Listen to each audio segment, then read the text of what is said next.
What I want to talk about in the brief time we have this afternoon is, what do you aspire to? Maybe it's 18 months from now, maybe it's 2 years from now. I want to be the leading authority for X, whatever that is. I want to be the go-to resource in the marketplace for Y. Top of mind, best choice for Z, whatever that is. I want to take that aspirational brand. Let's put that one up here. That's where we're going. Here's the reality in today's marketplace. Being very, very, very good at what you do, that's the entry fee. Today, that gives you permission to do business in the marketplace. It is no longer a differentiator. It was 20 years ago, 30 years ago. We could talk quality and commitment and caring and trust and passion. They are universal today. Business is like high school. As much as we would like to think we have transcended all this, we have not.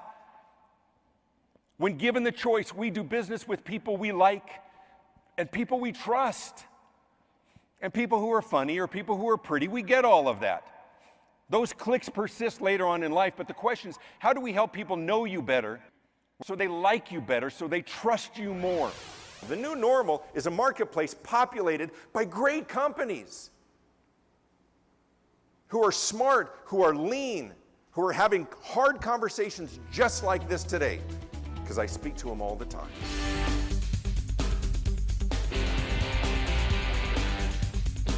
To what question are you the answer? It's not about being online. It's not about having a blog or being on social media.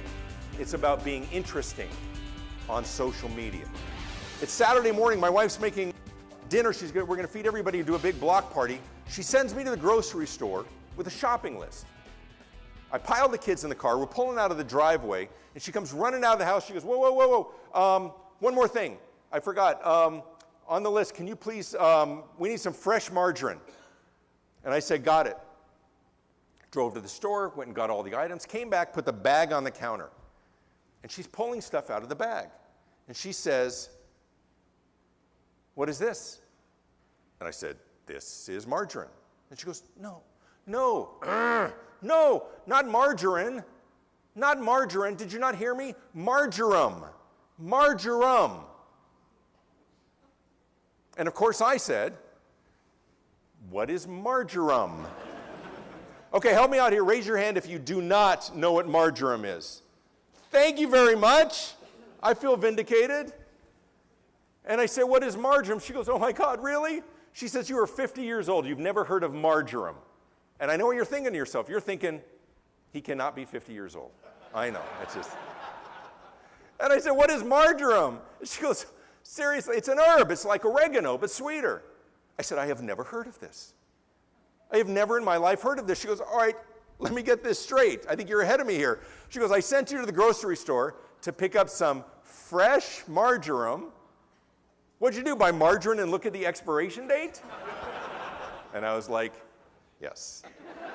Yes, I did. Ladies, like when you're at the department store and there's all the makeup counters, so there's Estee Lauder and there's Lancome and others. What's different about the women at the Clinique counter? What are they wearing? White lab coats, exactly right. Because of their vast medical training? Seriously, did they go to the Pons Institute? It's an accessory that lends to credibility.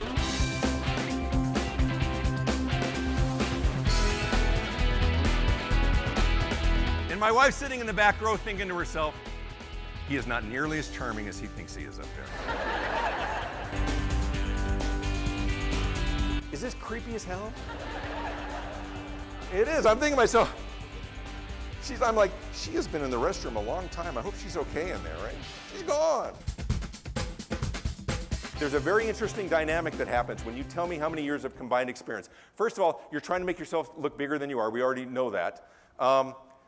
But when you tell me this, the next three things you say go completely unheard. Do you know why? I'm doing math, right? We have over 250 years of combined experience. What we've been able to do, I'm thinking, does that mean there are like 4 guys who've been there for 50 years and like 49 people who just started and then 1 guy who like just got here? No. What if they got 1 really, really old dude and then like a whole bunch? Meanwhile, you're still talking. If something requires explanation, you're losing me.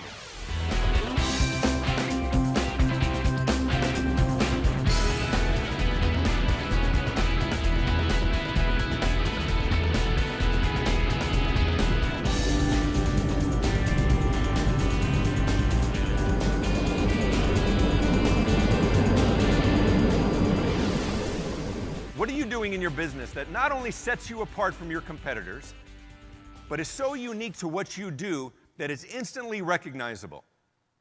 It's not always achievable, but it's a great goal to aspire to. What can we do? When I walk into a hotel and I see the chocolate chip cookies, I know I'm at a DoubleTree. If I walk into a room at a traditional hotel and I see a little yellow sticky that looks like it's handwritten, that reminds me that the duvet covers are changed and washed every day, I know I'm in a Hampton Inn. What are you doing that's not just differentiated, but is recognizable? It's what Jim Henson did with the Muppets, right? Puppets probably around for thousands of years in some form, whether it was just a shadow puppet or a fabric or a Punch and Judy with that hard clay head. And he made them squishy and soft and fuzzy and huggable and totally recognizable. It's not a marionette, it's not a puppet, it's a Muppet. Who else does Muppets, by the way? Who else makes Muppets? Correct, that would be nobody. Disney bought them eventually, but once again, doing what other people are doing in a differentiated and recognizable way. It's what Michael Jackson did with the moonwalk, right? Talented kid to be sure, and all of a sudden he's on that Motown 25 special. Everybody wondered what happened to Michael Jackson, and all of a sudden he's, I would do it, but my shoes are a little scuffed up and a trick knee. But, right? A lot of talented dancers, but he did dance moves no one else had ever seen before and became instantly recognizable.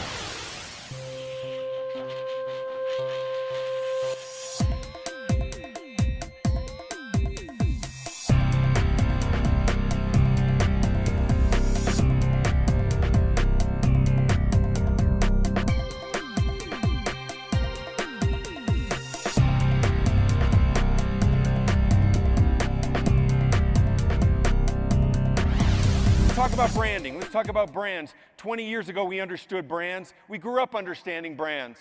It was the cars that we drove and the bicycles that we rode and the breakfast cereal that we bought.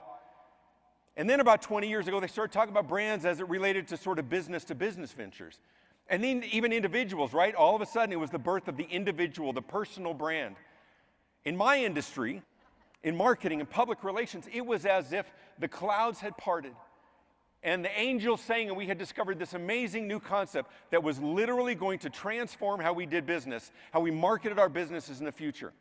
And then a little bit of time passed, a little analysis, and we came to recognize that it really wasn't anything new at all.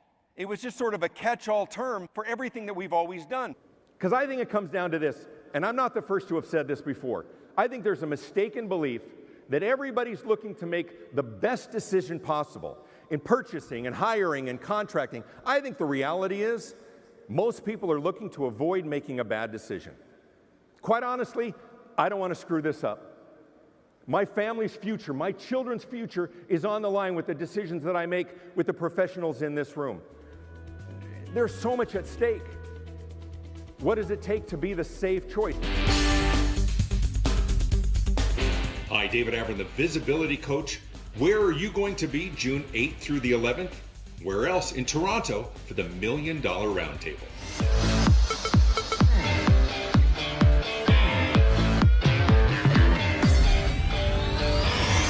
So I'm here in Bangalore, India, 18 million. You know, it astonishes me how often people in business seem to forget the fact that we always have choice. I'm here on the observation deck of the Burj Khalifa, the world's tallest building here in Dubai.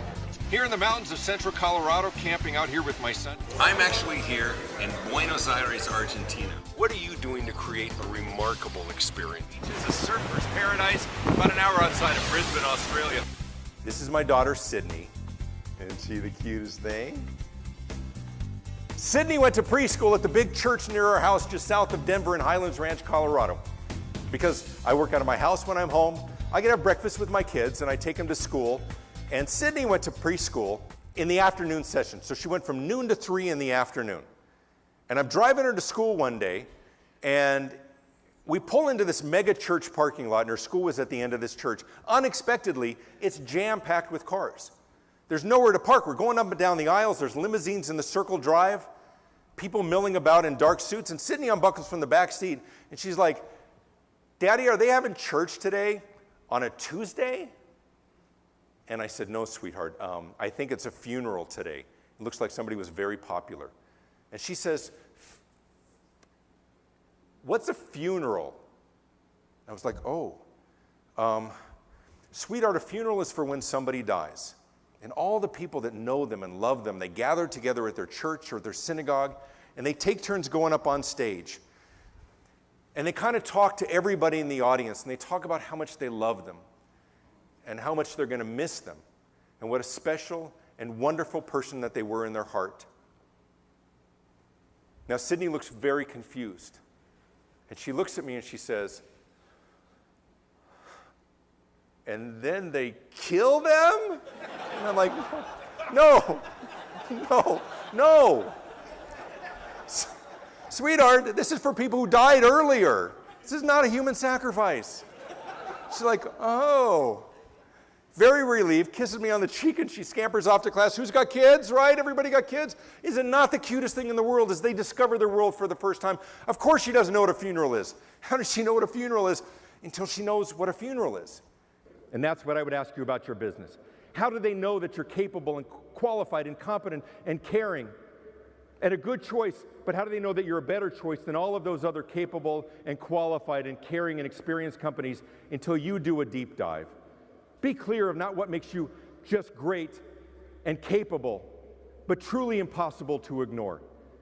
No greater honor for me in my business, in my career, in my friendships, than to be before you at the $1 Million Round Table.